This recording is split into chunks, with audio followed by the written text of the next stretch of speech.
Hello, everybody. Hello there. Hey. And welcome to another adventure in history. It's been a long week. Hope you all are doing well. Hello, Metrand. Hope that your archaeology paper was excellent and well received. Hey, sci-fi. Guess what? I don't know what. Guess what? You got approved to go to Thailand and everything is going to be amazing. And you're a good match to donate your kidney to your friend. That's pretty cool. That is pretty cool. I know that you were on the healthy diet thing and trying to make sure that everything was doing swimmingly in that world. And chicken butt, yes. That's good news. I'm glad that you are there for them. And I'm glad I am glad that there are people in the world like you. So that's pretty awesome. That's pretty awesome. Hey, Vipers, greetings and salutation, nerds. I'll take it. I love it. I completely embrace the concept of being a nerd. I just realized that I didn't do something that I really needed to do, specifically here, to get stream ready.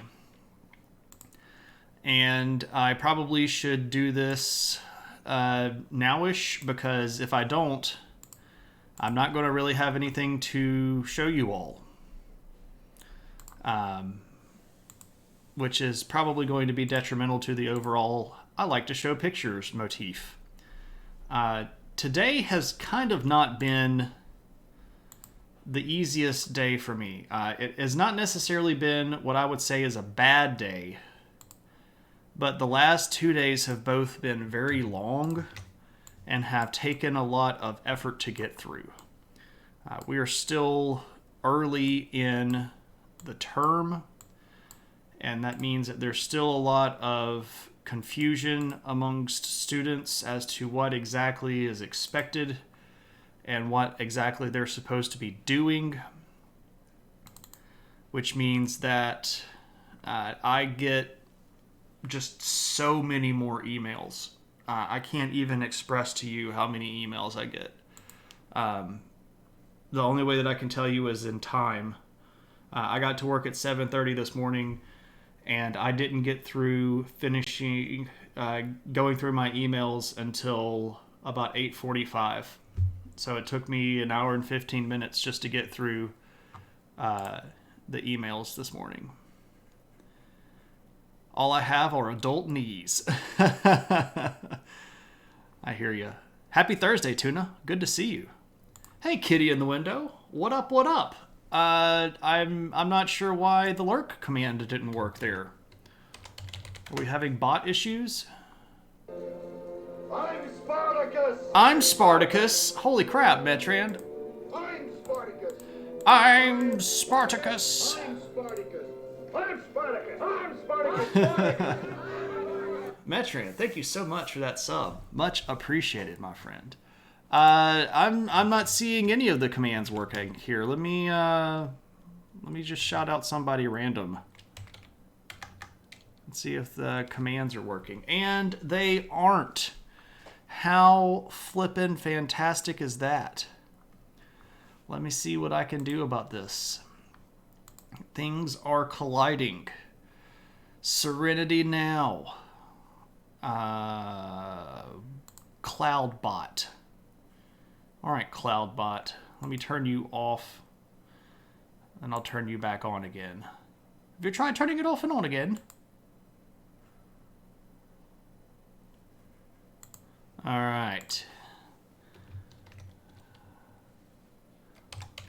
How about the lurk command now? How about a shout out now? Oh my good gracious. Come on now, you're killing me. You're killing me. Let me turn off the individual lurk command and then turn it back on. And now we'll try it. Jerk. Yeah, I'm wondering if the whole thing is just borked at the moment. What's up, Evo? Good to see you. We've got lots of people in the chat. Let me catch up and say hello to everybody. Well, normally it says something kind of cute. It's very adventurous. It says you head off in a cave. Friends, Romans! Good gracious, all of the activity right here at the top. countrymen, lend me your ears. I come To bury Caesar. Who wants to praise that dude? That dude was trying to change the calendar, and that's why they stabbed him. Anyway, there is alert command, and it's not working. Crazy Mama Z, what up, Crazy Mamas? How you doing? Good to see you. Hope you're having a good one. The Discord, yeah, like everything is busted. Why do you... Kitty in the window, I don't necessarily think it's you, my friend. I think that there is a larger issue with Twitch and Streamlabs. I think that part of this issue has to do with one or the other of them doing an update. And this typically tends to happen when one software will update and it will break something with the other software, and then people have to scramble, and it's like, I don't know what to do. What's up, Tropical? Good to see you. Evo, hello. Ditch Streamlabs. I'm not using Streamlabs. I'm using just straight up regular old-fashioned OBS. I am using Streamlabs commands, though, which is what I feel like is probably goofing up. And if there's an option to doing that without writing my own macros, I would be happy to hear about it. Twitch got the memo about the tone of the day. Yeah, the universe made sure to send everybody a copy of that and was like, hey, we're just kind of like mildly making Shane's Day horrible. I mean, don't do anything that's above like a level 3 horrible. You know, just stuff that like, if it was just a one-off instance, would be totally blown off and nobody would ever really say anything about it. But what we're going to try to do is kill him with like level 3s. You know, like we're going to just mass aggro a whole bunch of really weak enemies and try to overwhelm them with numbers. That's basically been what the last 2 days are. Lend me your ears so we can have supper. Ooh, Tropical. That's a bit much. I don't know if I've ever had anything's ear. I mean, I've eaten fish whole, so I guess that I've had fish ears, but they're not really developed very well. The command's not be working because Twitch is having issues. Twitch is having issues, Evo, and I appreciate that update. Caesar is the reason the months aren't even. Well, technically, he started it. friends, There's Evo doing the host. Good gracious, all of these friends. countrymen, lend me your ears. I come to bury Caesar, not to praise him. Thank you all for your support.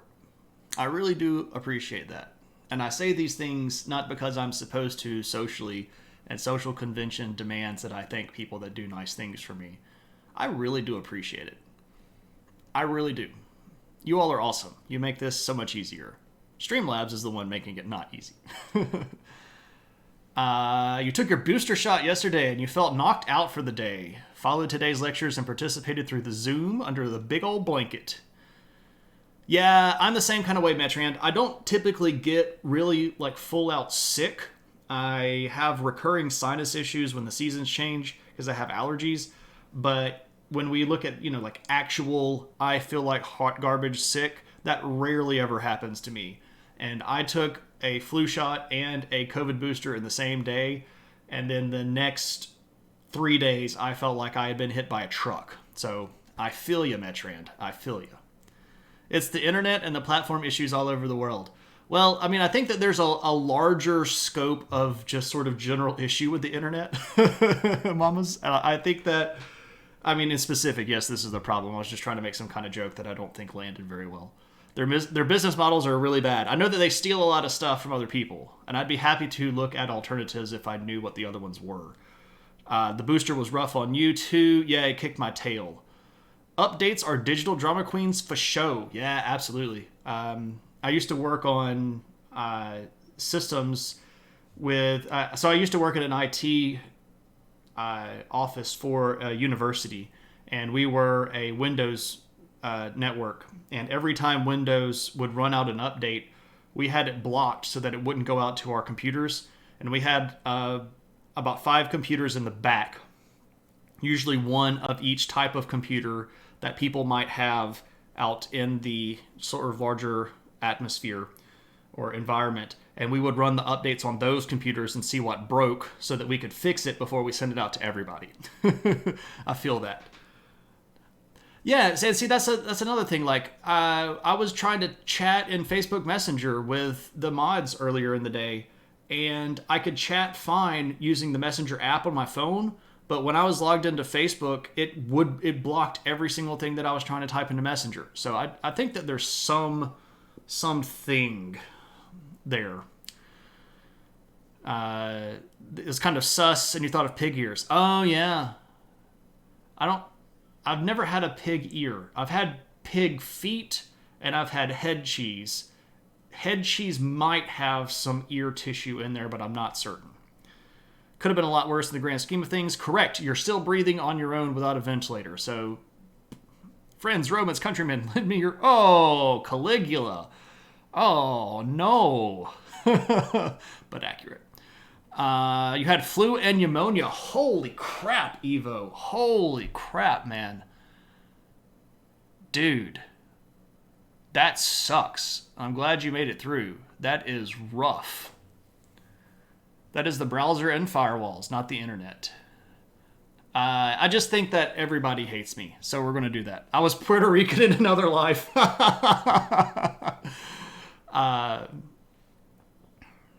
Okay, you had the shots at the same time.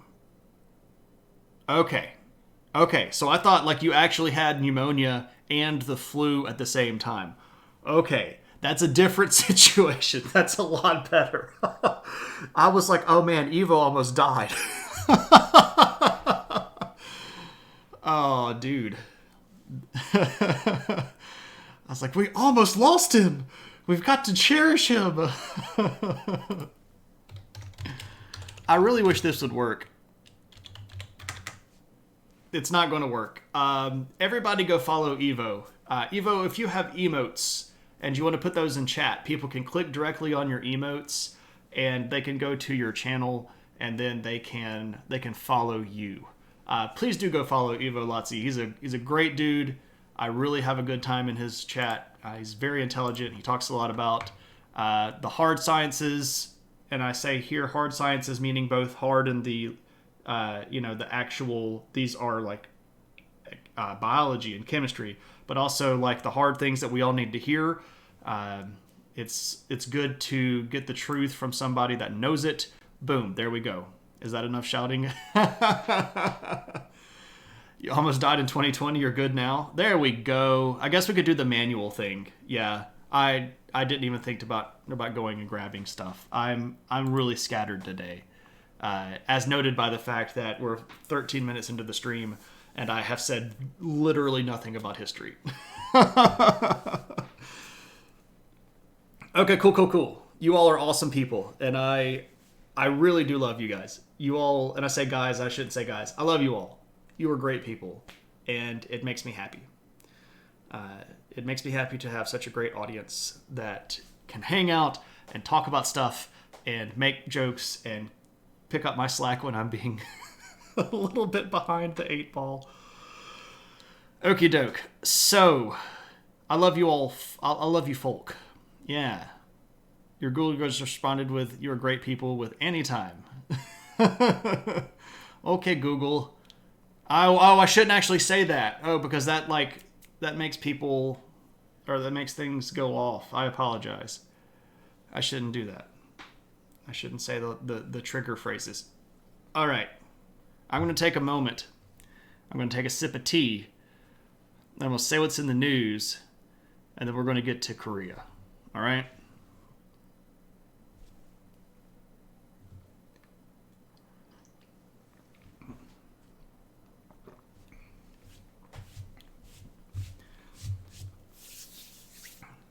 Okay, what's in the news? Honestly, the biggest thing that's in the news that has been drawing my attention in the last few days is this whole Russia and Ukraine situation. It is fraught with peril, and it is a big ol' honkin' mess. So, this is Russia, this large, very, very large country here. And this is Ukraine. So, as to some background on the situation. Ukraine several years ago, applied to join a group called NATO. NATO is the North Atlantic Treaty Organization. NATO was created during the Cold War as a direct response to the Warsaw Pact, which was being run by Russia. The goal of NATO was to try to contain communism and keep the Russian superpower from spreading further than it already had. So Ukraine used to be part of the USSR and was part of the Warsaw Pact. And when they applied to join NATO, that made Russia really upset. And Russia still feels as if it should pretty much control all of Eastern Europe. And it has been working, especially under the last about decade or so, to very slowly but methodically bring Eastern Europe and Central Asia back under some sort of hegemonic domination. And Vladimir Putin has it in his head that he can basically do whatever he wants to because he has willingly led the European Union into a lot of really bad decisions where they now effectively rely on Russia for much of their energy needs, especially oil. And he feels like that this means he can push people around and do whatever he wants to. And then he got kind of itchy and took this little region right here. This is the Crimean Peninsula. And until several years ago, that was part of the Ukraine. And Russia basically just moved in and took it, and everybody in the world sat there with their thumb up their butt and let it happen. At the moment, there is a region right down here in the southeastern part of the Ukraine, which is ethnically Ukrainian, but with a significant mix of Russian, Slavic background. But what is the kicker here is that the large language spoken down in this region is Russian instead of Ukrainian. And it's about 70 to 80% linguistically Russian, and a lot of the people there believe that they should be part of Russia. And what this has caused is a scenario where Vladimir Putin has massed tens of thousands of troops along the border here with Ukraine under the guise of basically deciding that they're going to move in and try to take this region of Ukraine, especially the region of Donetsk, which is sort of right here. And this is partially because Russia is economically not as strong as it actually wants to be, and it's partially because Putin is basically deciding that he's going to become a tin-pot dictator like all of the other previous actual dictators, and he has the money and the power to get a lot of this stuff done. Fortunately, the world seems to be a little bit less interested in allowing this to happen, especially after Crimea happened the way that it did. And hopefully this is going to mean that the world is going to put its foot down and not let Vladimir Putin do whatever he wants to. This is turning into a situation which might very literally start a war. There was evidence released last week by the Ukrainian government that was verified earlier this week by the United States intelligence agencies that Russia was planning a false flag operation inside of this region whereby they were literally going to blow up some of their own supporters and blame it on the Ukrainian government and then use that as a precept to invading the Ukraine, which is good that they caught that and then good that it was nationally and internationally publicized. Of course, Putin denies that was the case and denies all of the evidence and says that all he wants to do is make sure that Russian people have a home that respects them, so on and so forth. Yeah, he's a giant mess of a human. Sometimes we should do it to remind people that they're being listened to, maybe, perhaps. You're one with the Force and the Force is with me, perhaps. Hey, you Lumpy, what's up? I would give you a shout out, Lumpy, but my bot is broken and I can't get it to work. Putin trying to scratch his I need to rage with war itch. Yeah, pretty much. Hey, you Cave Geek, what up? I would like to give you the shout out, but my bot is broken. What's weird about your message? I'm not sure. Putin on the Ritz. You all need to read Foundations of Geopolitics by Alexander Dugin, Very influential book in Russian military circles. What it says about the Ukraine is that the Ukraine should be annexed by Russia because Ukraine as a state has no geopolitical meaning, no particular cultural importance or universal significance, no geographic uniqueness, no ethnic exclusiveness. Wow, that's really horrible and racist and patently and objectively wrong. Unfortunately, if that dude is a Russian, he has utterly forgotten where Russia came from, because the original ruling tsardom of Russia was the Rustic family, and they were a noble family in the empire of the Kievan Rus, which was based in Kiev, which is the capital of Ukraine. So that dude is stupid and wrong. And I'd say that to his face. Yeah, fight me, Alexander Dugin. Fight me. The world wouldn't just let Russia take territory from the Ukraine, right? Yeah, peers at Crimea, right. Ukraine should be allowed to remain independent unless it is cordon sanitaire. Yeah, that is completely inadmissible. I don't like that idea. I think that there are more explosions between Russia and Ukraine than anywhere else right now. Evo, I agree. That's where I'm putting a lot of my eyeballs at. I don't see anyone named Lumpy. Lumpy Dragon Potato. There we go. There we go. Data is beautiful. I'm not sure exactly what I'm going to click on here, but I'll totally click on it. Oh, okay. So you've got like an actual live map here. Oh, wow. That's pretty telling. I am currently watching the video that Evo shared. It's like a minute long. I don't know if I'm getting behind, but that's okay.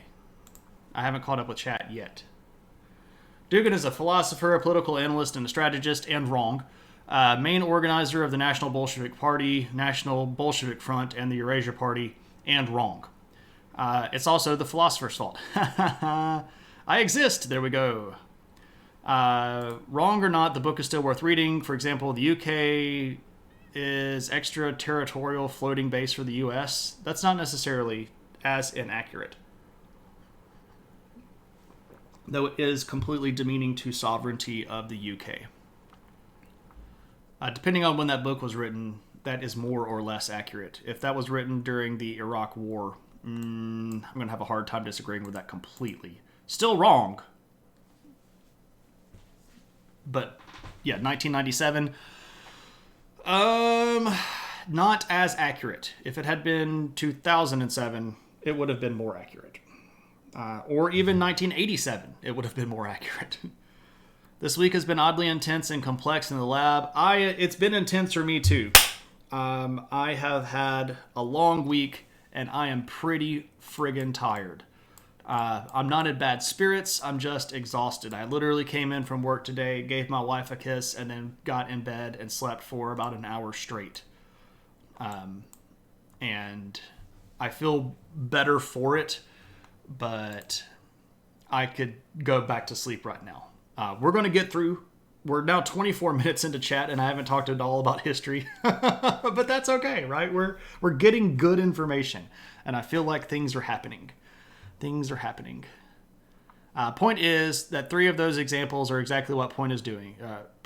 Brexit, Trump, and now the Ukraine. Oh, yeah. I mean, Putin is playing by the old KGB book because he's an old KGB guy, right? We sort of forget that Putin was around during that whole Cold War thing, and the collapse of the Soviet Union basically ruined his future prospects of being the super big KGB dog that he wanted to. So he's had a chip on his shoulder over the West since 1991, and he has worked since then to basically do everything that he can to screw the West over. The Biden flub today just, oh my gosh. Don't give that guy a hot mic and put him out there without a teleprompter. Honestly, dude, just don't do it. Like, have we learned nothing about presidents speaking extemporaneously? Just give them a teleprompter. Let them prepare their statement ahead of time. Anyway, I'm starting to hot take things now. Maybe I need to talk about Korea. Okay, so here's the news, ladies and gentlemen. If you have been to the channel before, you will know that what we do here is cover history in chronological order. That means we started all the way at the beginning. The first episodes of Adventures in History way back 85 episodes ago, which blows my mind. We were talking about where humans came from and how we evolved to be modern humans and how we got to all the continents and all of that stuff. And we have taken things in big chunks, and we've started adopting the title phase. We basically stole that from the Marvel movies, like phase 2 and phase 4, etc. We are now in phase 10, and we have started a new century because it is way too hard to try to do history year by year. So we're not doing, this is the year 401, what happened everywhere. This is the year 402, what happened everywhere. We enter a phase, and so during this phase, phase 10 is a card game, and it's an okay card game. We are now talking about the 5th century, which is the year 400 to the year 500. And what we do is cover this century, or a little bit roundabouts this century, in regions. And we'll talk about a regional history, and then we sort of move around the world. And we sort of always start here on the international date line and then move this direction. So our first stream of the 10th phase is this region. And we've talked about both Korea and Japan before. And tonight we're mostly going to be focusing on Korea because at this point in the 5th century, they are going to hit sort of their early apex of Korean power. And this is going to have a lot of moving pieces because of a lot of other things going on. We'll see the return of some old friends, and we'll get to see something that we haven't got to see in a while, and I think it'll make people happy. And we'll talk about all kinds of interesting folk. So let's start with the beginning. Where should we start with Korea? We're going to start with this guy named Gwanggaeto. It could be a chunky horse. Gwanggaeto is going to be the dude. And when he takes over in the year 391. So that's technically a little bit before our phase, but it's okay because we ended the last Korea stream before he took over. When he takes over, let's look at what the Korean Peninsula looks like. So here is our Korean Peninsula map. And we have 4 political groups here on the Korean Peninsula. Gaya, which was not actually a kingdom. Gaya was a confederation of smaller cities, and by this point, the Gaya Confederation was pretty weak and not necessarily a big player on the Korean level. They had done some interaction, especially with this group called the Shilla, and some interaction with the Pekja, and they had done some trading, especially with this island right here. This pink thing is Japan, by the way.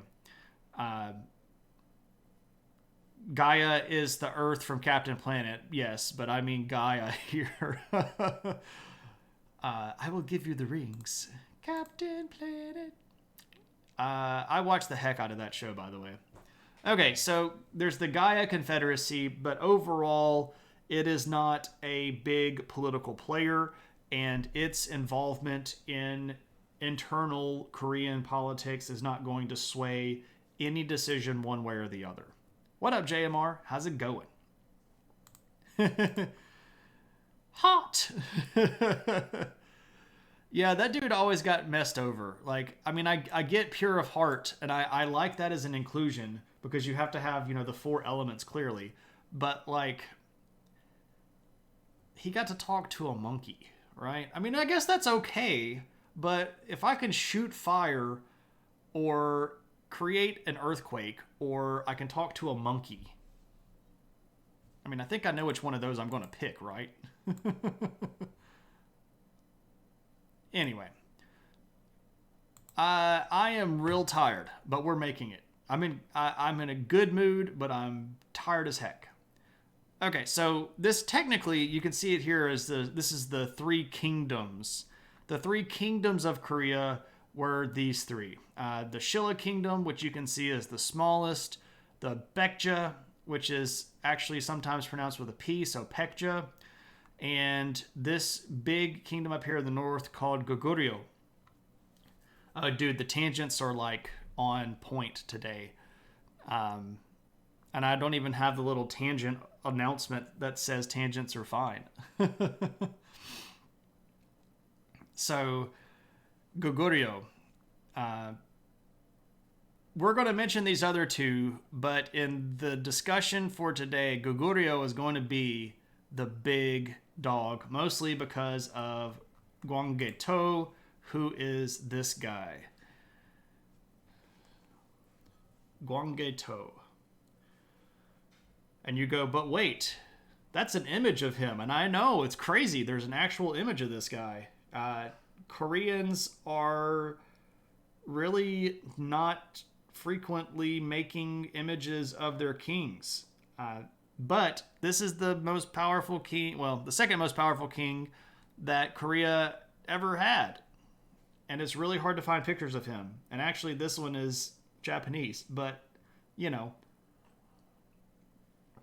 we'll take what we can get.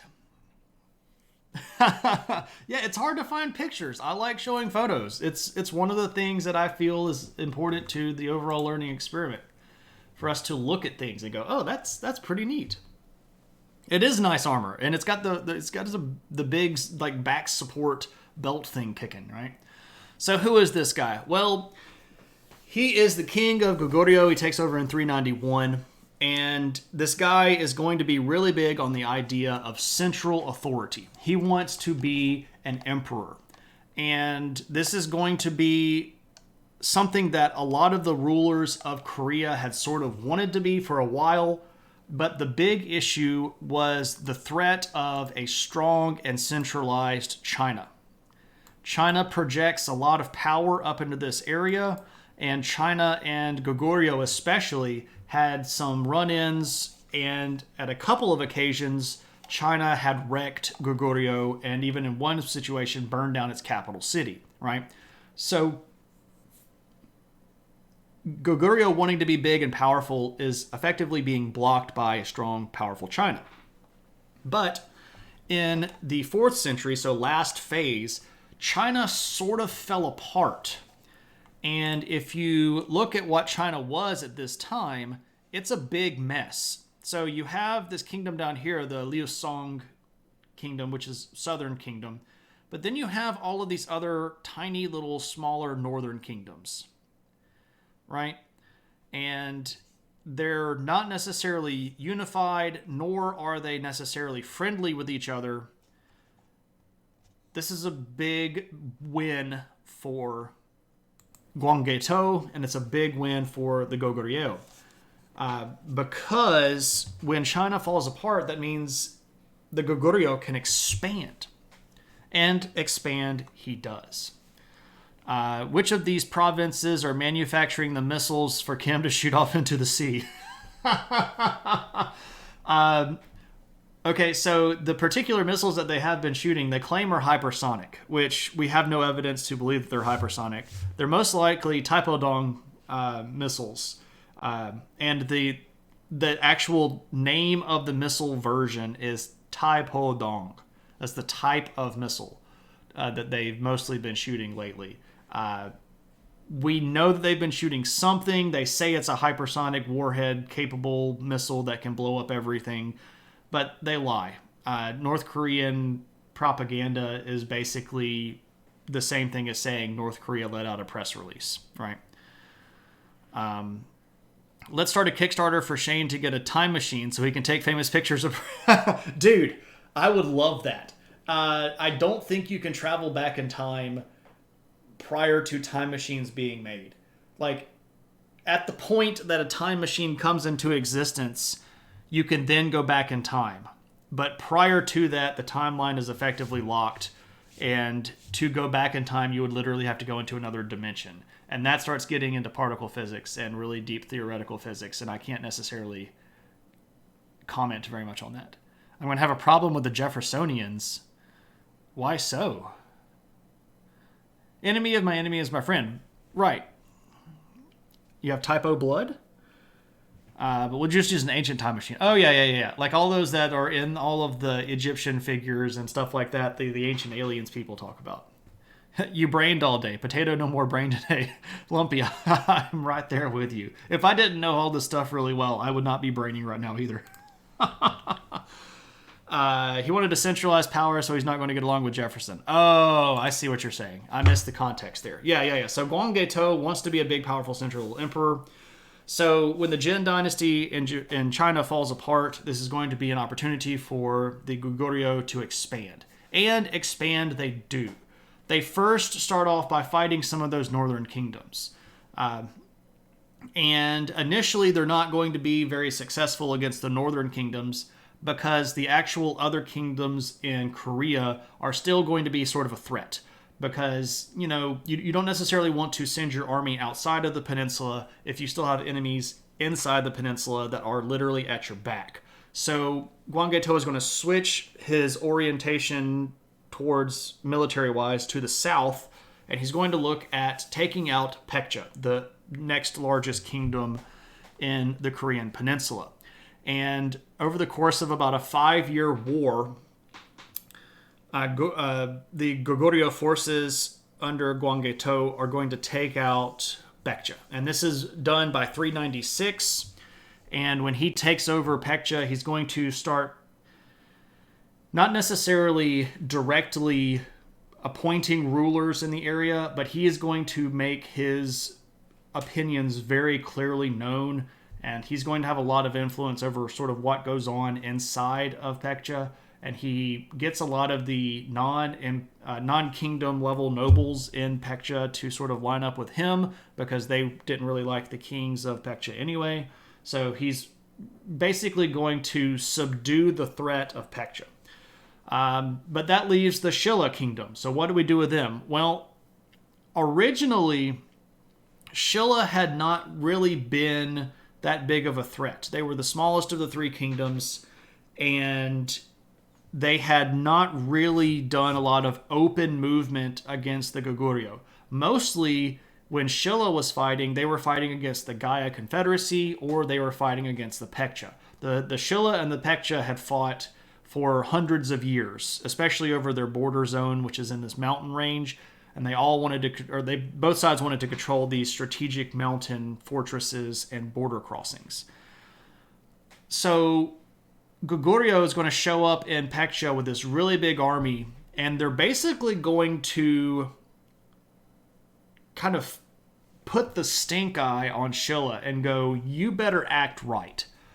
And Shilla kind of decides that they're not really going to do anything openly, but then something strange happens. And that something strange is, it looks like Korea was invaded by Japan.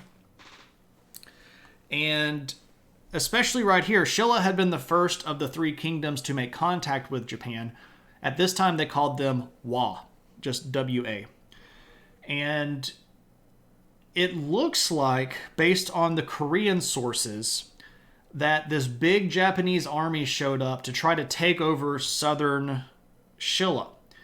And this is going to put on a lot of pressure, right?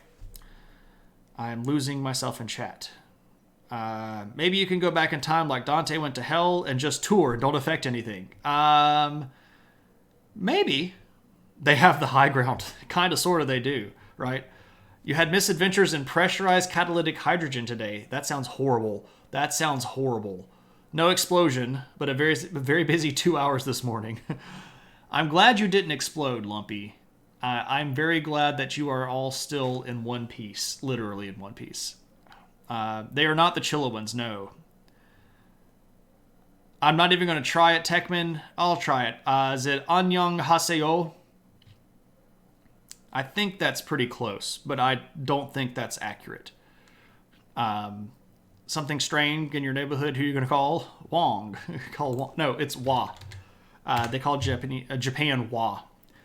You just noticed the boy named Sue pun? We're not there yet, but every one of my titles is a bad pun. Like, every one of them is just a bad pun, right? And it took that actually took a while to come up with. It's really hard to rhyme languages with English that are not English or even Western in origin. It's like, what in English really rhymes with guangeto? There's not very much to work with there, right? And I'm not even completely happy with that one because I don't like putting things in parentheses to get the joke done.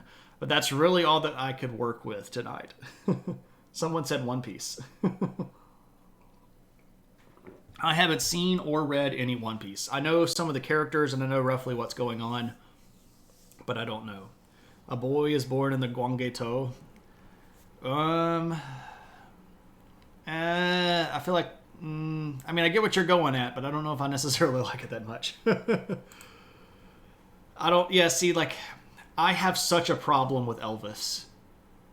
Elvis is the greatest example of cultural appropriation that I think that I know of in American history. And there's been a lot of cultural appropriation in American history, but he has to be the biggest example. He didn't write any of his music. None of the stuff that he made popular was stuff that he came up with. He stole all of his music from one place or another. And a lot of the music that he made popular was actually stolen from poor black recording artists who could not go play shows at places because of things like segregation, and whom record companies had cheated out of the rights to their own music. So, yeah. I don't care for Elvis very much. I know that makes a lot of people's feelings hurt because they love the king.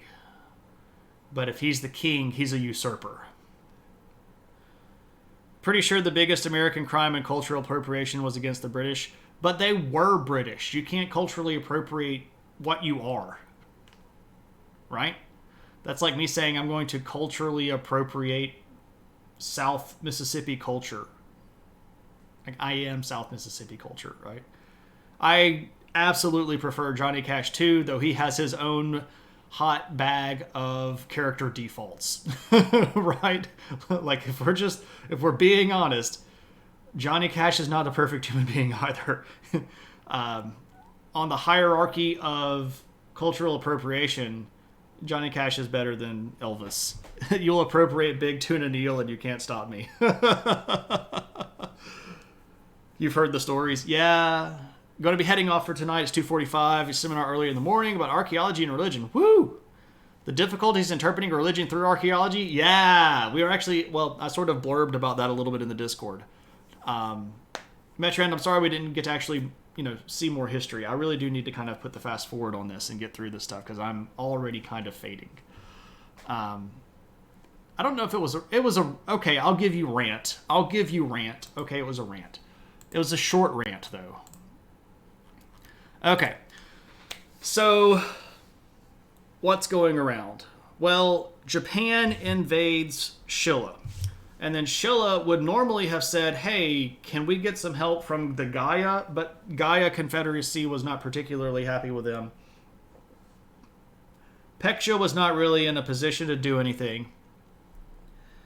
So Shilla has to reach out to to Guangeto, and say, hey, we need help pushing the Japanese out. And Guangeto is like, okay, I would love to bring my army down to your kingdom. We'll have a good old time. And the big Goguryeo army moves down into Shilla, and then they kind of never really leave. They just sort of sit there. They push the Japanese troops out, and then they're just like, yeah, I think we're going to, kidnap some of your royal lineage kids, and we're going to take those back home, And then we're going to leave some ambassadors here to kind of like make sure that we're all still going to be friends later on. So basically, by 400, 9 years after taking over, Gwanggaeto has effectively pacified the entire Korean peninsula. So, minor ranting was involved. Was in the lectures about that where you got that recommendation. Ah, interesting. Yeah, kidnap command, right? Gwanggaeto sounds like Gregorio. Kind of. It's got the double G's and ends with the O's. Yeah, I see it. Okay, so at this point, Gwanggaeto has more or less dominated the Korean peninsula. Now he can start looking outside of the Korean peninsula out here. And it just so happens that there are a lot of people out there. Specifically, there is this little group right here. This little kingdom right here called the Northern Yan. With their capital at by the way, this says Long Cheng. That's not accurate. That's very bad Anglicization. It's Liaodong is the name of the city, by the way, but that's anyway. The maps that we get are the maps that we get, unfortunately. So the Kingdom of Northern Yan was a group of people that we have talked about in the past, and they had been sort of part of the larger Chinese orbit for quite some time, and they're called the Xianbei. So the Northern Yan was a kingdom of Xianbei people. It had been founded by the particular Murong dynasty, and this leads us to somebody that we've seen quite a bit, because if you know that the lore, I guess, of Adventures in History, you'll know that one of our favorite pictures is a picture of a Xianbei archer. And that Xianbei archer is riding the chonky horse. Oh yes, it's chonky horse time. The Xianbei are back, baby. I really just tried to figure out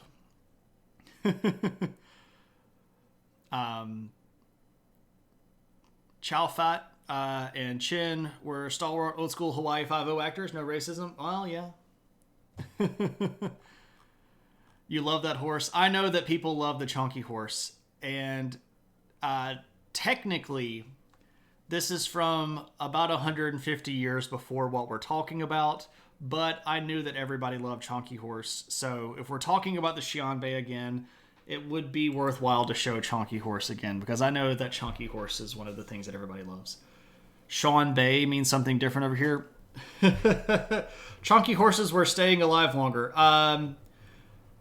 So the idea here is the horses that a lot of people think were war horses in the ancient world weren't these big, tall stallions. They were really sort of short, chunky ponies. And we had this whole thing where chunky horse kept showing back up and kept showing back up. And it's just sort of like the stream mascot now. And Korea it is. Oh, you're good, man. You're good. It's all fine. Yeah, so I just figured I'd throw a chunky horse in there if I could. Anyway, so what are we going to do if we're Gwanggaeto? We're going to go attack later Yan, and we're going to destroy them in about the year 400, and then we're going to conquer them and bring them into our kingdom. And then we're going to go out even further into the people of the steppe, here, Steppe, sort of these people up in this region, and we're going to start attacking them too, right? The Khitan people, the Sushin people, we're going to go attack all these folk, and we're going to bring them into our larger empire. There's also a little group of people sort of right about here called the Buyo, and we're going to go conquer them and bring them into the kingdom. And basically, what Guangeto does is beat the junk out of everybody around him. Get a chonky horse tattoo. No, thank you. And at the end of the line, we get them good old eats. I mean, if we're talking about Chinese food or Korean food, I love Chinese food and or Korean food. I don't like the idea of a tattoo, just in general, because I'm really weird about a whole bunch of stuff, and I think you all have probably figured that out already. But getting a tattoo is probably not ever going to be in the mix for me. I considered it for a really long time and had several good ideas that I thought would work, and even now I'm like, I don't think I want that. Chunky Horse emote is a much more specific and much more possible thing. I need to get some money in the stream budget and hire somebody to draw me a chunky horse, because I can't draw for hot anything. Little Sebastian, yes, it's like Little Sebastian for our stream. So Guangeto is beating up a whole bunch of people. And what's up with this whole thing with Japan? This kingdom of Wa. What are we doing over there? Well, there's a bit of an interesting interaction here. We really don't know exactly what's going on. There is a potential reference to Guangeto invading Japan. We don't really know if this happened, and the evidence to suggest it is pretty scarce. We've got a linguistic or a literary reference that seems to mean that he might. There are a couple of potential issues with that for timeline's sake. You know, does this fit logically with what we know actually happened? Does he have time to go invade Japan during this period? We really don't know. What is more likely is that he had established ambassadorial contact with Japan, that he had sent ambassadors to the Yamato court, which was the leading key figure of politics in Japan at that time. And we do know that they didn't necessarily have the greatest of relationships, because at one point Japan tries to re-invade Korea and sends a really big army that the Korean sources say was 50,000 soldiers big. That there's just not really any way Japan had 50,000 soldiers at that point to send on an invasion of Korea. It was probably a fairly sizable army, but 50,000 is just out of the question. And we know that the Goguryeo forces beat them heavily and pushed them completely out of the Korean peninsula. What's likely is that the numbers were inflated to make Guangeto look more powerful. Like, look how much I did. I beat up those Japanese. And they're like, yeah, but wasn't their army like 5 guys and a really angry woman yelling from the background? And like, no, that army was like 50,000 dudes big. That happens all the time in ancient history, right? The beauty of the chonky horse is it's not a great picture. You make it actually do with it. I could probably try to go in and like, edit it out, but Vipers, one of the things that I tried to go with for a stream title tonight was what is it good for? But I felt like that was potentially very insulting to the entire culture of Japan, so I decided not to go with it. Don't discount the power of an angry woman screaming in the background of that region. Schmonot, I agree. How are you? Good to see you. Welcome.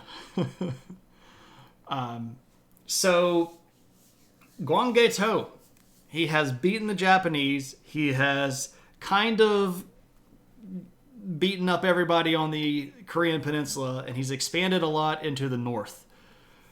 Quick, clear the chat before Wishes Schmo walks by. I can't, but you can refresh the window, and it'll get rid of the chat for you. All right, so Guangeto lives a very, very long life, and then in 413, he is going to die. He's pretty old at that point.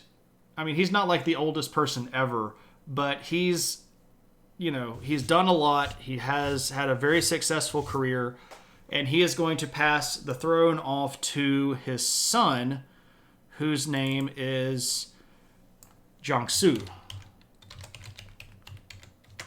Which brings us to the joke of the pun tonight, a boy named Jiangsu. You know, I suggested domo arigato, Mr. Guangato. Yeah. You feel like you haven't been here in centuries. Hey, Vern, what's up? Was he 111 years old? No, he wasn't 111 years old. I think he was like... I can't remember how old he was. He wasn't like super ancient. He probably could have lived a lot longer. But he died, and his son Jiangsu is going to take over fairly young. When he's... I believe he takes over the throne when he's 18 or 19. And this is where we get an interesting situation. All right. Not much surviving retail. Vern, I feel you. I feel you surviving technology retail. Both KP and I have years of living through technology retail. I feel your hurt. And I am glad on one hand that there is financial security, at least more financial security, but I understand the not goodness of that situation. All right. So this is a big tomb, and it's pretty clearly pyramid-ish, clearly built by aliens, right? Aliens.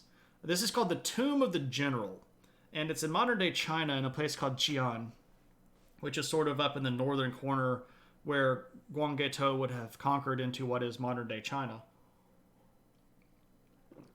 And there's a little bit of a debate as to who actually was buried here. Some people say Guanggetou was buried here, and I'm sort of inclined to believe them. But there are other people, especially the Chinese, that said, no, this is where Jiangsu was buried. Because for all of what Guanggetou did, Jiangsu is actually going to be the more powerful king. And he's going to be one that significantly screws around with China. And there is a bit of desire among Chinese archaeology, and I'll use archaeology with finger quotes here, even though you can't necessarily see me using the finger quotes. There's a bit of desire among Chinese archaeology to sort of claim people as Chinese. And by saying Jiangsu ruled here, that would make it a little bit easier to understand why he was able to so successfully screw around with China. Oh, because he's Chinese himself. Now, a lot of Korean scholars, and just to be honest, a lot of other scholars, believe that Jiangsu was buried in his capital city of Pyongyang, which I find a little bit more believable because he moved the capital there and then lived most of his reign there. But this is a pretty big building. I would love to go see it. Of course, that would require us to go to China. Probably not the best option right now. It's not African or Latino, so it can't be aliens, right? Who was buried in the general's tomb? Sounds like a question for General Grant. Or maybe Carmen Sandiego, right? Where in the world is Carmen Sandiego? Well, she stole General Grant out of Grant's tomb, right? Not pictured. Tomb of the memes. Tomb of the history and the news. Tomb of the art sharing. Right? Okay, so I think that's probably Guanggetou's grave. I think that there is more evidence of stuff that Jiangsu and his wife were buried in Pyongyang, but that's a whole other problematic issue because that sort of gives North Korea now the right to claim Guanggetou, and to a certain extent they have that right. Regionally speaking, there's a whole bunch of issue with all of that stuff, and we're so far away from the modern state of North Korea historically that it's almost not worth making too much of an argument because the lines get muddled really, really badly. All right, but Jiangsu is not going to forget his father, and in fact, he's going to set up this really big stela.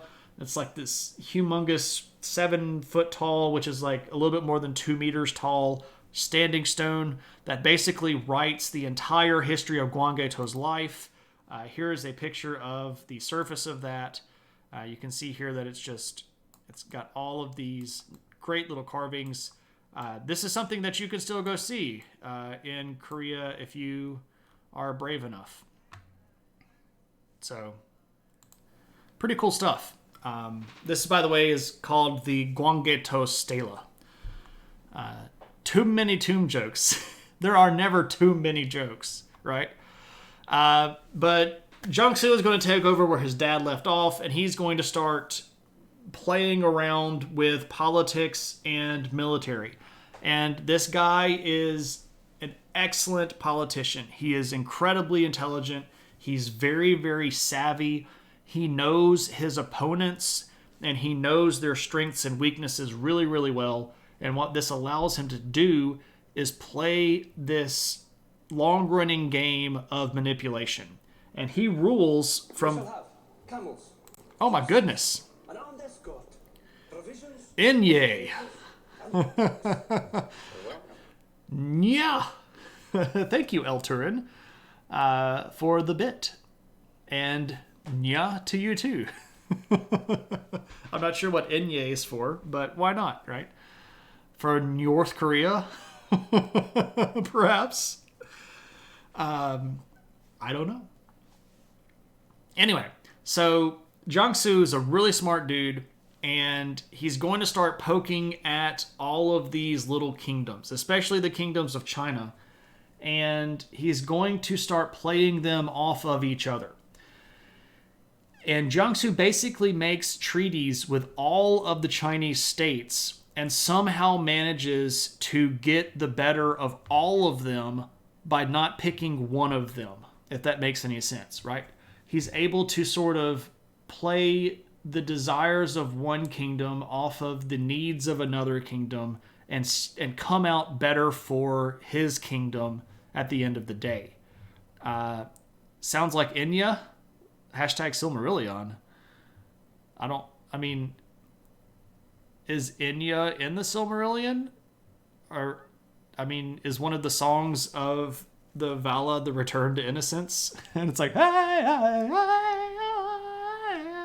I used to love that song, by the way. I would do the yelling part at the top of my lungs in the car. The guy is Littlefinger. He's a lot like Littlefinger, but doesn't end up dead, right? Everybody ends up dead, but he doesn't end up dead before his time. He rules from 413 to 491. So he's on the throne for a while. And he's really smart at it.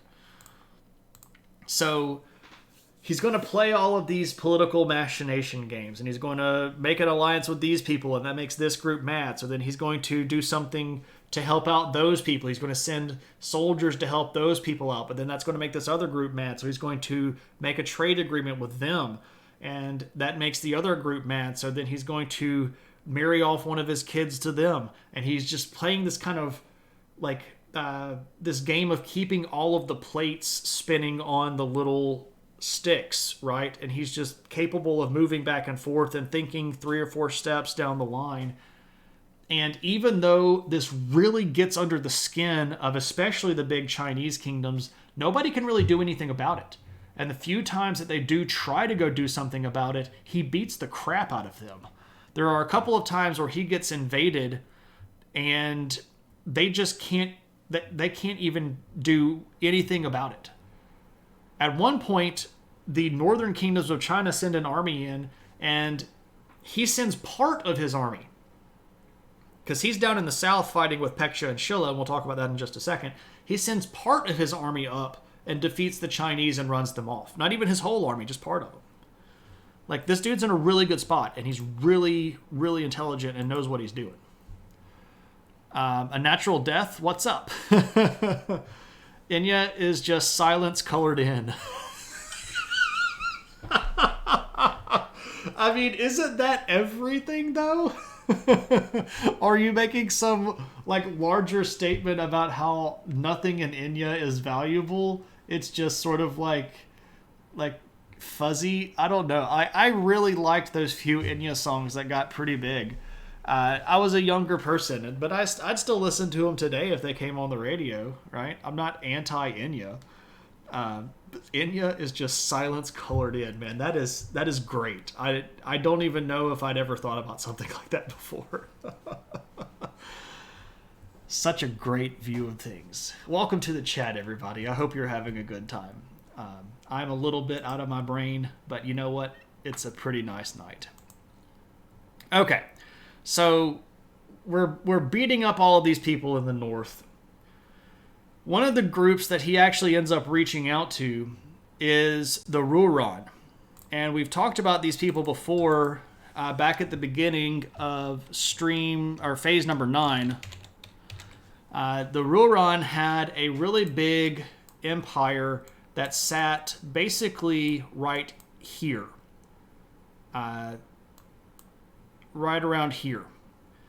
And what is interesting about Jiangsu is that when he reaches out to them over here, what he's doing is purposefully deciding to make an alliance with a group on the other side of these Chinese states, right? Because the northern state, especially Northern Wei, WEI, was becoming fairly powerful at this time. This is in the middle to the late 5th century. And the Northern Wei kingdom was getting a little upset with how much Jiangsu was getting away with. So Jiangsu said, okay, you can get mad at me if you want to. I'll go make an alliance with this big empire that's on the other side of you. So if you come in and start trying to attack me, you're going to have to move your troops away from your far border, and then my buddies are going to attack you from your exposed flank. So you go ahead and do what you want to, but I'm one step ahead of you. And man, it just burns. It just burns the devil out of the Northern Wei kingdom because they're not used to being told what to do by somebody from Korea. Korea had always sort of been the little brother that occasionally gets a piece of the pie, that occasionally gets a good punch in, but they're not used to Korea being able to dictate its own terms. And this really is the height of the kingdom of Goguryeo during this period of time. And they're a major player in Asian politics at this point. That one song especially is part of your generation? Absolutely. You personally love Orinoco, or what is that? Orinoco Flow, Caribbean Blues, and Bodicea? Is it Bodica? Northern Wei, Protein of the North. Strategic Alliance for the Win. Exactly. He sounds a bit like everybody's favorite supply sergeant. 12 steps of machinations, manipulation, and trades to get you the one shipment that you really want. Uncle Bill, that's a very accurate statement. He entered into agreements with people that he did not necessarily care for that much as a counterbalance to get what he actually wanted. He really was a long-term chess player. He knew the way that other people would respond to moves that he made, so he would set up situations where they, if you're familiar with chess terminology, one of the things that you can do is called a fork. F-O-R-K for you dirty-minded people. A fork, where basically you attack one piece from two different directions with two of your pieces, and you put a situation on the board where you have to make a decision on the other end to make a big loss or a little loss, but you're going to lose either way. And Jiangsu was really good at putting people in those situations where he had outflanked them and was going to strategically be able to put pressure on them from two different directions. And he was going to get his way one way or the other, right? He's a really smart guy.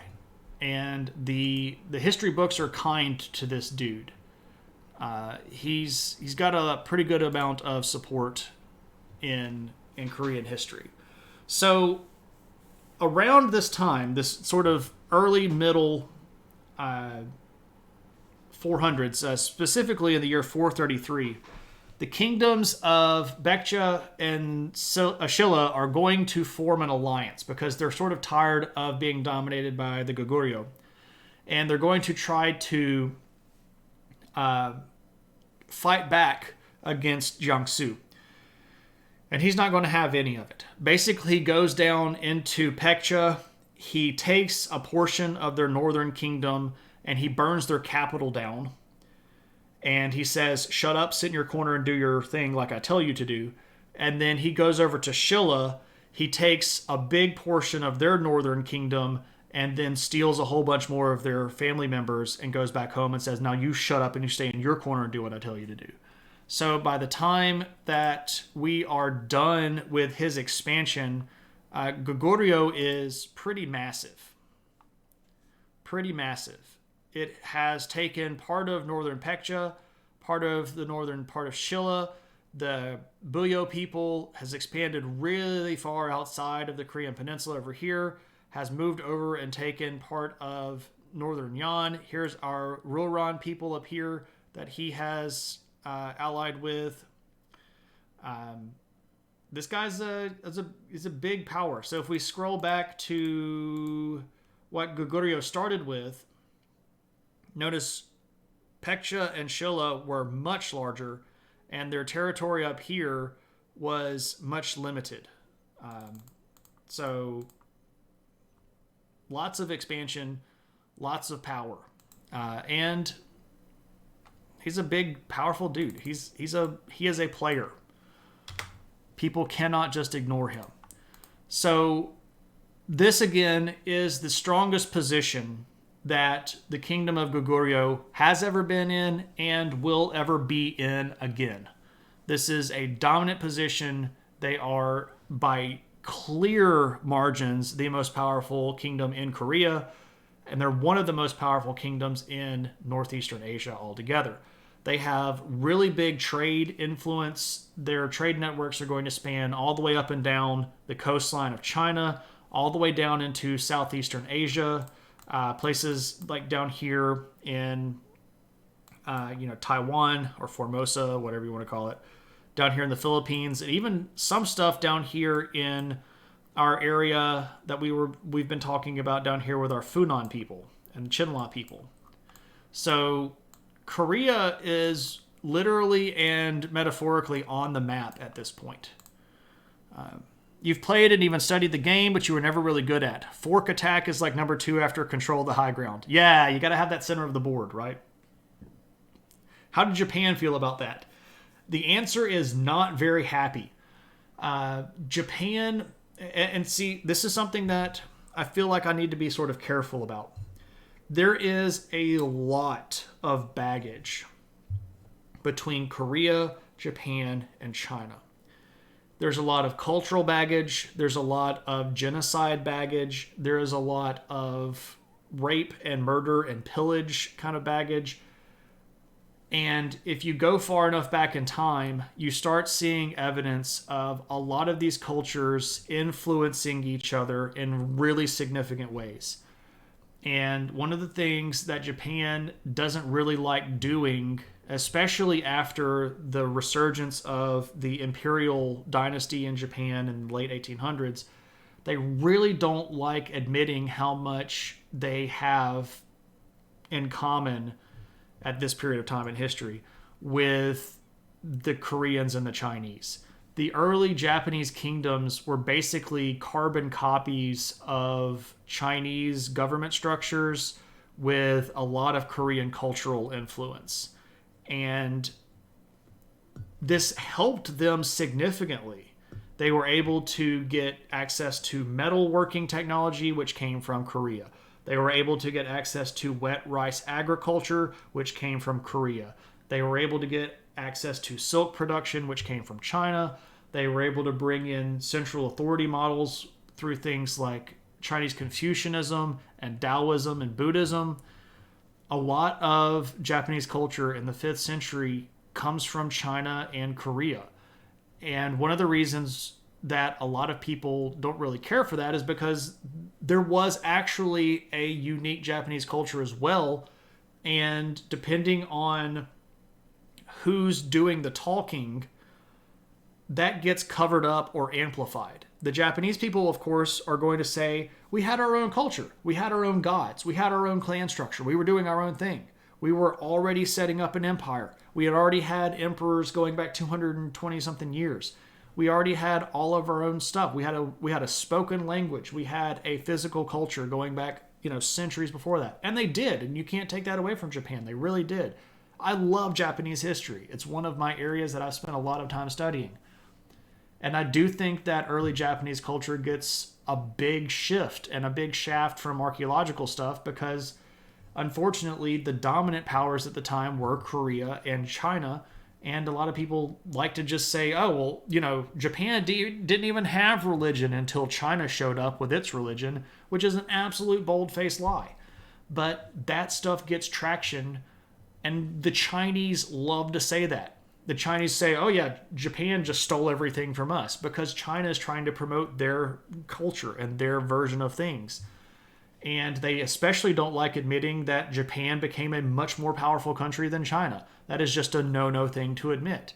The same thing in Korea. The Koreans, to a certain extent, are like, hey, we gave you all of this stuff and you treated us like hot garbage. And Japan's like, we owned you forever. And Korea's like, forget you. We beat the crap out of you like all these times. And Japan's like, no, you didn't.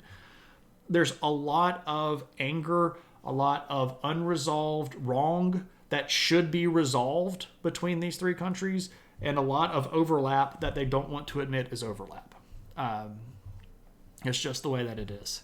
The Japanese writing systems must be a constant reminder. Yeah, so the Japanese at this time had writing, but they were using Chinese writing, right? They had to learn Chinese writing and language to write in Japan because Japan hadn't even developed its own written system and would not for another 400 years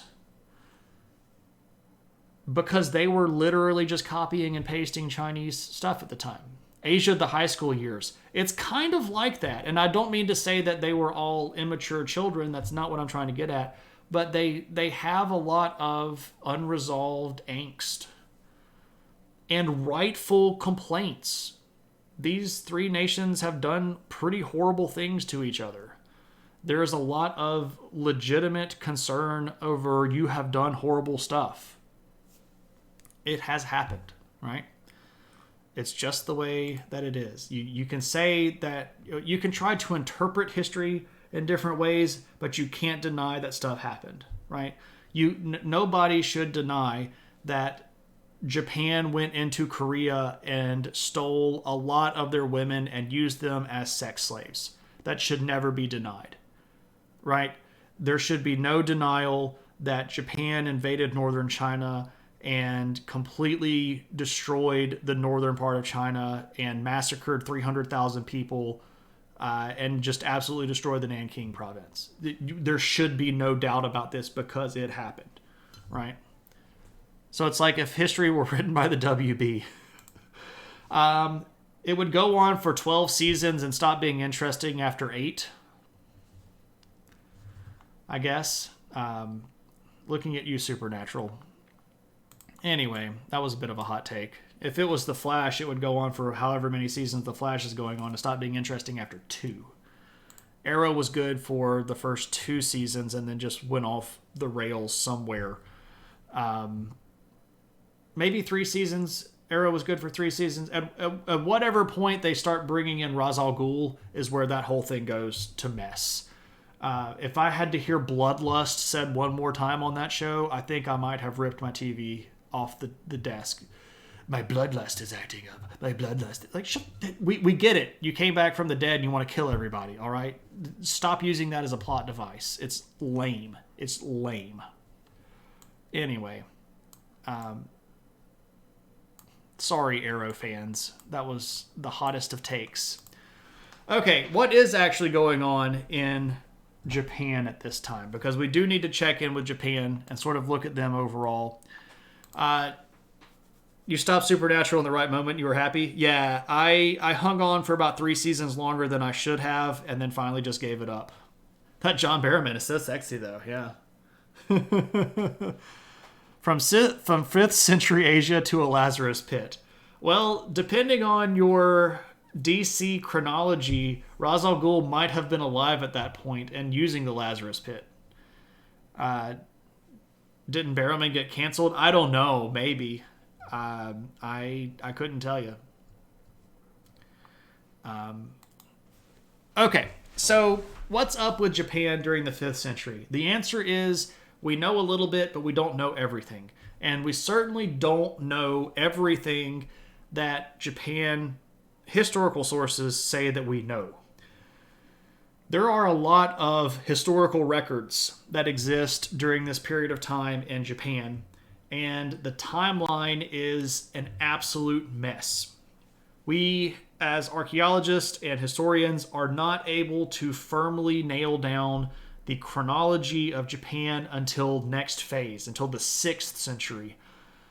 There are a lot of dates that are attributed to emperors during this time. We have a lot of emperors' names, people like Aniko and Ingyo, Henzei, lots of emperors that supposedly ruled from this time to that time. We have a lot of things that they supposedly did during their lifespans. And the answer is we can't really prove very much of it at all. We can't prove very much of it at all. To be fair to Barrowman, he was a pretty decent about apologizing rather than moving blame. So he got sort of canceled, but not fully canceled. How does someone who played Captain Jack Harkness get canceled? Jack is literally the definition of sexual liberation. He's a pretty saucy next to bit. Oh, okay. So, well, yeah, that I could see that kind of being a thing. I don't know. I didn't keep up with it. I could not tell you anything about Barrowman. And I haven't even seen Captain Jack Harkness in any of the Doctor Who episodes. I know of his character, but I was not watching enough of Doctor Who at that point to even tell you what he is. I know that he also had something to do with a spin-off that was like, was it Torchwood that he was in? But I've never seen any Torchwood go. I've never seen any Torchwood either, so I don't know.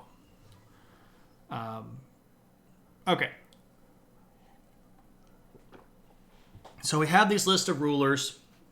We have these number of years that they supposedly ruled, and we don't know if they really existed. There's a pretty high likelihood that they did exist. Whether or not all of the stuff that's attributed to them actually happened is fairly questionable. A lot of the stuff pretty clearly didn't happen. Stuff like this guy had conversations with the gods and went and did all of this magic stuff and created all of these things. That's pretty clearly not really going to happen. But it's in the historical sources. The particular book that I'm talking about, by the way, as a Japanese historical source, is called the Nihon Shoki. Or the Kojiki. There are actually two. The Kojiki or the Nihon Shoki. But both of them start off telling mythology and then blending mythology slowly into actual history. And we're still in the blending part. We're getting more elements of real history, but it's still very much still got a lot of mythology in it. So we can't really take that completely. What do we know is happening archaeologically speaking? Well, we know that there is a central authority. And that central authority is... Well, I need to change this too. This needs to go to Japan. And this can go to Yamato. We know that there is a Japanese emperor at a place called Yamato. And that's not centered. Is that better? No. Is that better? Yes. Okay. Okay, I've missed some stuff. He was Torchwood, but he was mostly in Christopher Eccleston's 9th Doctor Who run. I did not like Christopher Eccleston the most out of the new Doctor Who's. He's my least favorite of the new ones. They needed to get rid of the decent shows by intentionally destroying their plot to make room for better shows like Batwoman. I haven't seen Batwoman. And what's crazy is that I really love the Batwoman comic books. The stuff that came out first in Detective Comics with Greg Rucka was amazing. The stuff that came out later with J.H. Williams III doing the writing and the art was beautiful and amazing. And then DC decided that they weren't going to let this character that had developed a natural arc have a natural conclusion to their arc. And then they nerfed the character. And I decided that I wasn't going to give DC money to read that comic book anymore. Because if you're not going to let writers tell the stories in an organic way and you're going to say, you can't do that because PC, forget you, right? I'm just not going to support that anymore. I don't know what's going on with the new Batwoman show. I know that it was pretty dangerous, and I think Ruby Rose like literally broke her back or her neck or something in it and then decided not to do it anymore. If you could press a button to distribute a definitive, infinitely detailed 100% book covering all of history, would you press it? Absolutely. I would push that button about 5 times to make sure that everybody got it. Barrowman got canceled, not Jack Harkness. Okay. And it was for showing his bum to a co-worker in a joking manner. Someone complained. BBC took the stance of canceling him. So he mooned someone. I can see that being not the right thing to do. I can see that being something that other people would find unfortunate. I can also see that being something that if it was done in the right way to a friend and that friend was not really going to care about it, wouldn't care about it. I have been mooned before by my friends and I'm okay, but I'm not everybody. I'm not saying that mooning people is okay. You shouldn't just moon random people. And ask your friends if it's okay to moon them before you moon them. And if you're trying to use your position of authority over somebody to be able to moon them, that's probably an abuse of power and you shouldn't do it. It's just unethical. Not to be confused with a spaceship. What is the world's largest battleship or the space battleship? I'm not sure. I'm not sure what we're talking about here. Don't be pedantic. How about an app that answered every history question you have with 100% accuracy? Yes, I would be completely fine with destroying historical studies if everybody knew all of the answers. It's 100% fine. If I was out of a job teaching history and every single person automatically knew all of history, I would take that trade. It would be worth it for the betterment of humanity. I am one person, and the number of history teachers is a small price to pay for the rest of the world, the 7-point-something billion people on the world, not being able to lie about what happened anymore. Yeah, I would be 100% okay with that. I'll push the button myself. He's done more than moon people. Okay. The producers basically used Ruby Rose for a woke point because she's a lesbian. I wasn't keeping up with all of that. I know she got very seriously hurt. And I think it was either she broke something in her neck or something in her back, like one of her vertebrae, on set because they weren't doing the stunts the right way or weren't supervising it the right way. And I think that's actually why she said she quit. And I know it got turned into a whole big other thing, but I don't care what people turn it into. I'm kind of going to go with why she said she quit, right? Is it okay to moon me? I don't mind. And then she went, F that noise. I mean, I guess I could agree with that, right? If you moon your enemy, expect an arrow in the cheek. You also thought, yeah, I think she got hurt really badly. I think that's probably one of the things that was going into it. Also, hey ya Foggage, and hey ya Batbird. I don't think I said hi when you came in. Good to see you. Hey ya Nix, what up? How's it going? Hope you're doing all right. Okay, so we know that we have an empire at Yamato. We know that there is a centralized court of authority there. We know that we have emperors. We know that those emperors are giving out titles and giving out favors and being the power centers, especially in southern Japan. The Yamato area is sort of like right around in here, this sort of southern region and down. They had conquered Shikoku and Kyushu. They had not moved very far up on Honshu yet. This big island, by the way, is called Honshu. And they had not done anything in Hokkaido yet. So sort of like right about here and down was the region under the control of the Yamato Emperor. And something has just messed up, and I can't move my map anymore. There we go. Is that a corgi butt? Oh, dude, check that out. It's literally phases of the moon. That's awesome. Nix, is that Unicode? I'm sorry, that's Foggage. Foggage are those phases of the moon Unicode? Because it's not showing me that those are emotes. It's a ferret butt. And before Shane's PMs get flooded with moon images, I'll be fine. I'll just delete them. It takes a lot to offend me. It's an emoji. Okay, cool. I didn't know that. Yamato is a cool character in One Piece. Again, I'd be happy to learn who the character is, but I have no basis of knowledge about One Piece. Something is happening here.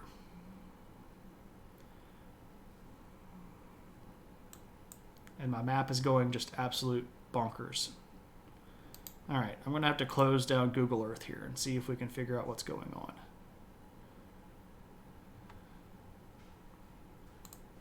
All right, can you come back now?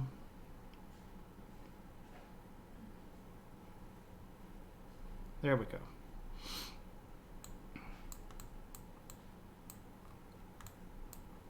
All right, we'll just kind of leave it right here. How about that?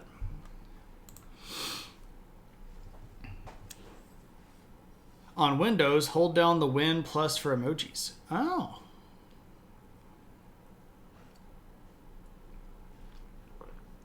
Yamato is the child of Kaido and the self-proclaimed reincarnation of Odin from the land of Wano. So I'm wondering if Wano is supposed to be a portmanteau of the land of Wa. I'm wondering, because if Yamato is this character that's supposed to be from like back in history, and the character's from Wano, that might be an interesting potential link there that I don't know about. You're not that far up with the manga? Well, you're way further than I am. He had a running gag of crawling on the hallway floors. Crawled on the floors with his bum out. I see. Yeah, that's probably not like the best idea. I mean, it's a lot of people are going to find that funny, but I think some people are probably going to find that to be really, really rough. I'm Spartacus. I'm Spartacus. I'm Spartacus. I'm Spartacus. I'm Spartacus. I'm Spartacus. And now my overlay isn't showing. So earlier in the stream, it was showing the overlay. So I really do think something is messed up with Streamlabs here, because now it's not even showing the Spartacus loop. So Joey, thank you so much for the subscription. I really do appreciate that. And I'm sorry that it didn't play the Spartacus loop for you. Streamlabs has been just going really weird. Your video is lagging at weird intervals. I'm just not saying that I'm dropping frames. Let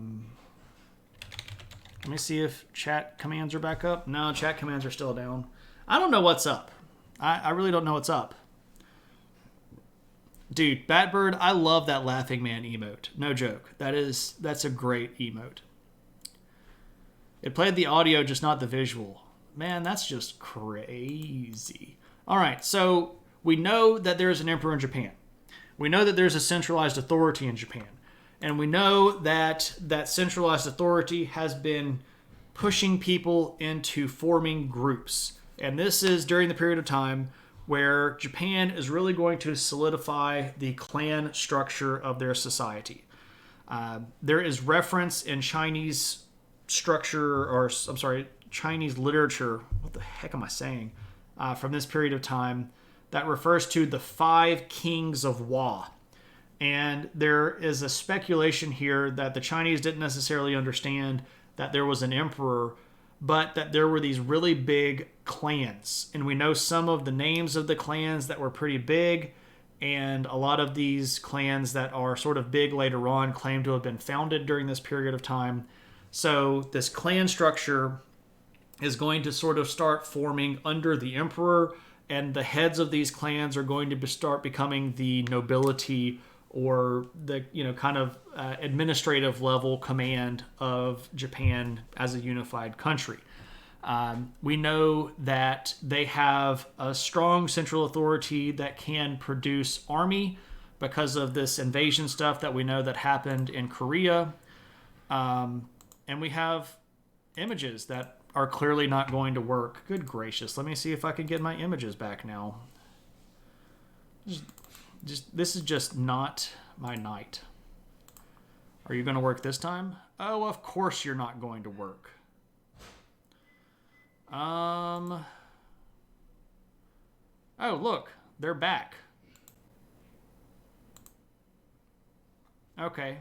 I don't know what the devil that did, but sure. Okay. This is a suit of armor from the 5th century of Japan. So basically what you have here is you've got your helmet, you've got a bit of a piece that goes around your neck, and then you have a sort of bronze and leather cuirass here that goes around your body. No, not the Emperor's new clothes. You blame KP. That's John Pyramid's whole suit. Yes, your bum would definitely be exposed in this. I need to train your bot not to picture orcs when Shane says things like the 5 kings of Wa. So we know that they had an army. We know that they were doing army type things. They were beating people up. They were moving around. They were capable of doing some level of projection of power because they had these multiple wars with Korea. And we also know that during this period of time that their religion is going to start becoming much more organized and formalized. And this is when you're going to start seeing a lot of the kami become much more popular outside of their original geographic locations. So the way that most pantheons are made is that individual areas will sort of have patron gods or goddesses, and then as central authority expands and combines all of these smaller groups into one organized group, all of the cities start basically adopting all of each other's patron gods and goddesses, right? So that's kind of how pantheons tend to get built. And the kami pantheon during this period of time is going to be noticeably different because you start seeing evidence of kamis that were mostly centered in this area show up across the country, or mostly in this city show up in another city. So you're going to start seeing stuff like, you blame Amaterasu? Yeah. It's that Susanoo kind of guy, right? If you're going to blame somebody in the Shinto deity cult of being the troublemaker, it's probably Susanoo. Susanoo no Motoko he's kind of the storm god, and he's a very tempestuous individual. How about that? It's the sun, not the moon, that's on the flag. Yeah, that's right. Amaterasu was a big early kami and is still a very popular one today in modern Shinto. Amaterasu is the sun goddess, by the way. She's in a lot of the early stories as a very central figure to a lot of the stories. She and Susanoo are related. Well, I mean, technically all of the deities are related, but she and Susanoo are in a lot of stories together. Okay, so we know that they're doing that. We also know that they still have big central authority because they're still building these things. Another thing that I was complaining to the mod chat about earlier today is about how hard it is to find photos of Japanese kofun. So this period of time in Japan that starts about 250 and runs to 538 is actually referred to as the kofun period because they were building these big mound-shaped structures to bury their dead in. And it's really hard to find photos of these things. And some of them are actually forbidden to take photos of.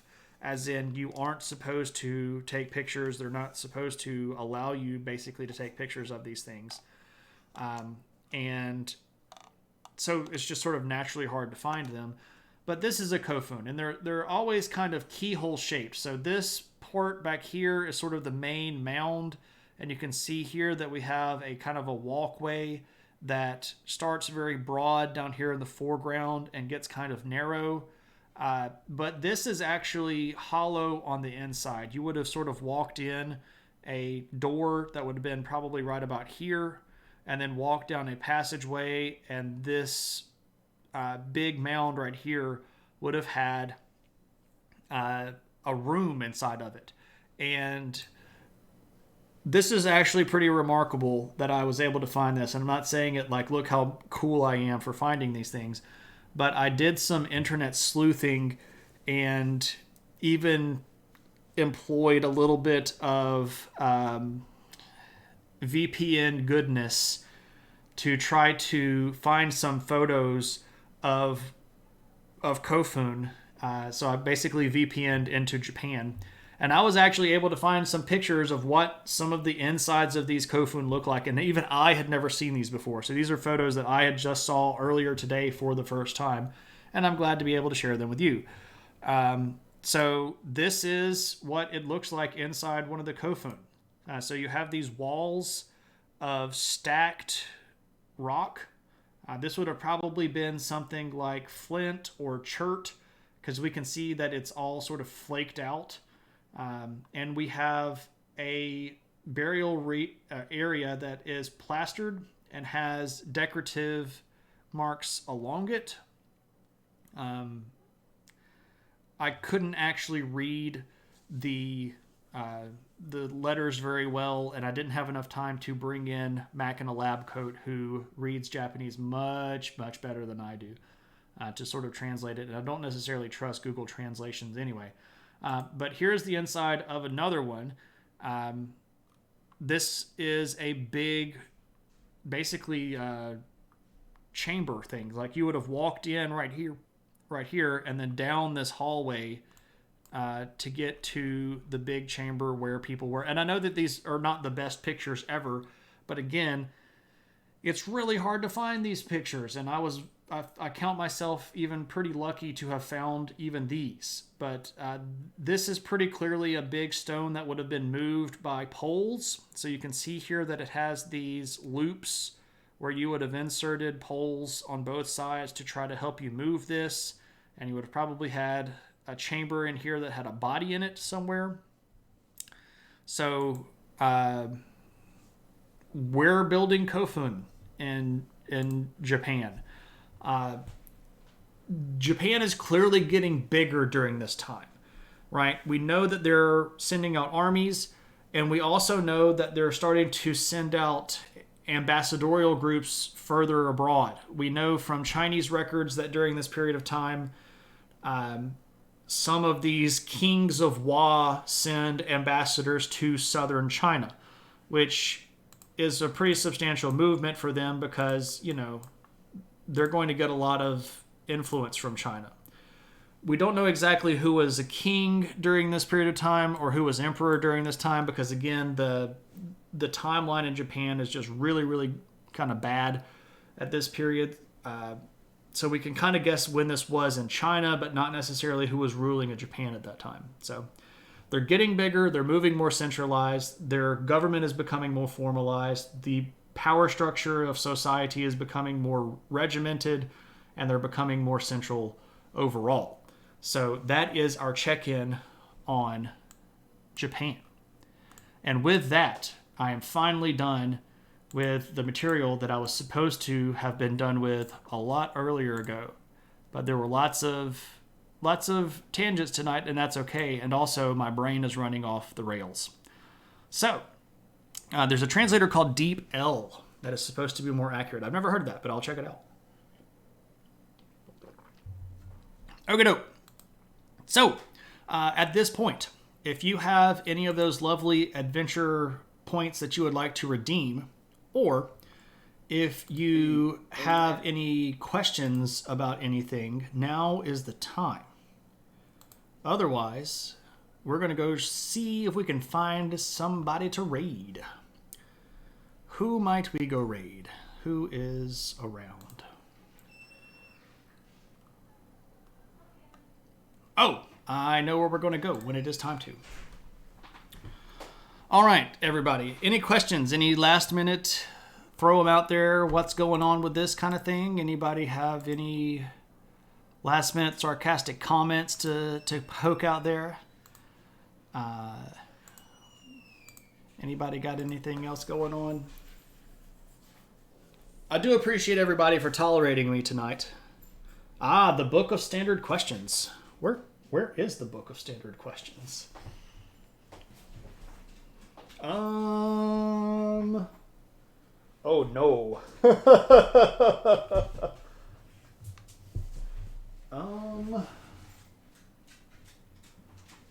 Oh, here it is. Okay. Yeah, JMR, we talked about Russia at the top. And I think that the puppy wants to come on stream. Come and see me. Come on. Come on. Come on. Oh, yes, there's the puppy. Where are you going? Oh, you don't like it because you can't get all the way up in my lap. Hold on a second. Do you want to come over here and get in my lap? Do you want to come up here? Come on.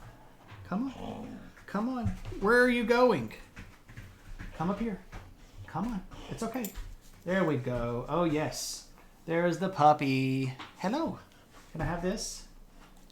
Can I have your toy? Arr. Arr. Arr. Arr. She is wearing her sweater because it is chilly outside. And she gets cold like a little chicken butt. Arr. Arr.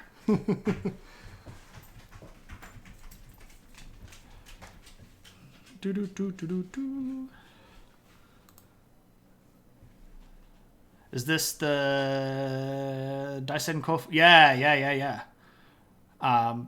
That one is one that we talked about last time that we were in Japan. When was this published?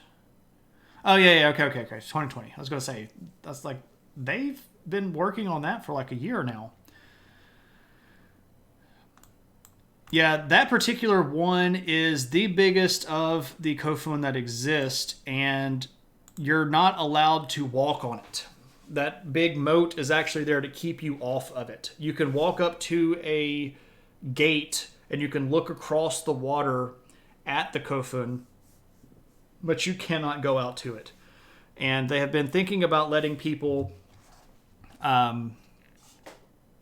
do excavation work out there, but they really limit what can happen on those. The Japanese government is very strict about who gets to dig, when, and what happens with it, and who gets to control things.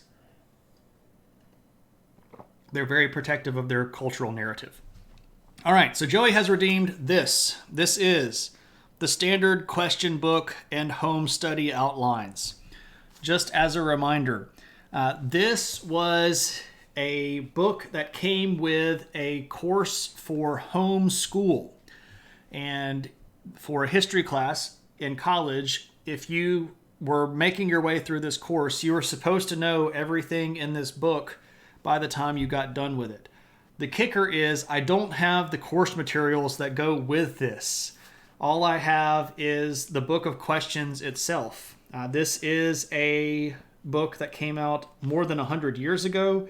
It was published in 1914, so it's 107 years old, and I love it.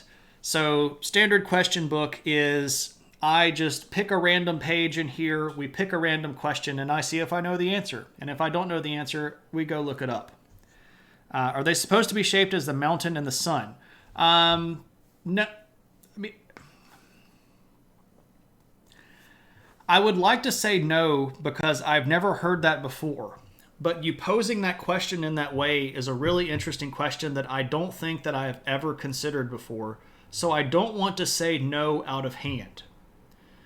I can tell you what I do know about their construction, and that the circle part is the actual burial mound which is fairly common in many, many cultures. The triangle part is actually the entryway to the mound.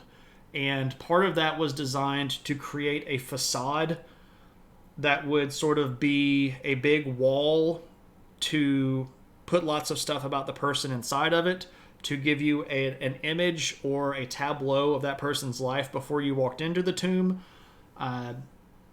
But I don't know if there might be some sun/mountain imagery there. That's a really interesting question, and I'm not sure of the answer. It looks like you might flood it if you do something wrong. I think that they've got everything pretty well blocked off. But yeah, I mean, like in a big rain, if you're digging close to the edge, that could be some pretty problematic stuff. It sounds mysterious. Infinite diversity and infinite combinations. Vulcan influence, indeed. Okay, so here's what we're going to do. Usually what we do is we just sort of pick a page, kind of like this page. And I open this up and I just kind of do like this. Well, you know, I always do it that way. Let's do it this way. Let's get one on this side of the page. And I'll just kind of run my finger down to right here. And then I'll look at this question. All right. The question is, locate Mount McKinley. All right. So we're going to do that. It's over here in Alaska. I don't know specifically where it is, but it's like here-ish. But let's get there specifically.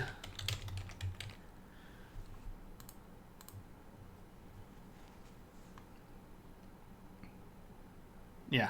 Okay. It's further north than I thought it was. I thought that it was down in this area, but it's actually over here. Okay. So I failed locate Mount McKinley.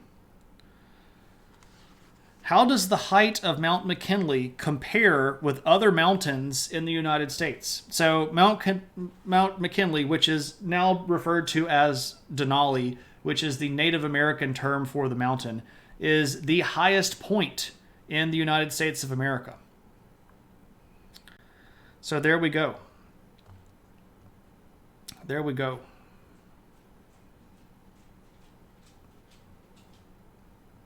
Denali Mountain. So standard question book. And I learned a little bit because I learned that it's not that down there. It's up there. So good. Yeah. It's in the Denali. Highest above sea level or highest from the Earth's core? I don't know that answer. I know that it's the highest point of elevation above sea level for sure. I don't know if it's the highest point above the Earth's core. And there is a difference, by the way.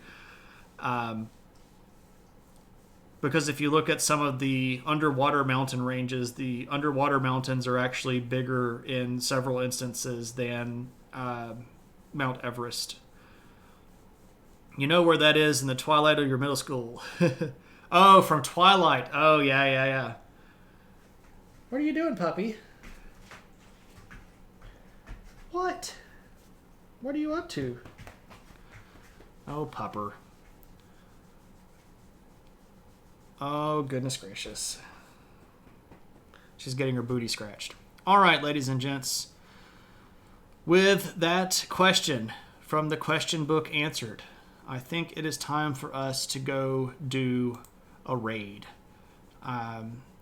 We are going to go raid Jay Axer, who has not been streaming very much lately. This is the first time that I've seen Jay stream in a long time. Jay is the art director for a little game called Hearthstone. If you know what Hearthstone is, he's the guy that basically runs the art for Hearthstone. And he's a really great dude. He's really good at chat, and he is an excellent artist. So we're going to go give him a raid and see what he's up to. Thank you all so much for hanging out. I really appreciate it. Our next stream next scheduled stream is this coming Tuesday, where we will talk about Ivan the Terrible as a viewer request. And then next Thursday, we'll talk about what's up with China during the 5th century. So thank you all. I appreciate it. You're awesome people. I love you guys.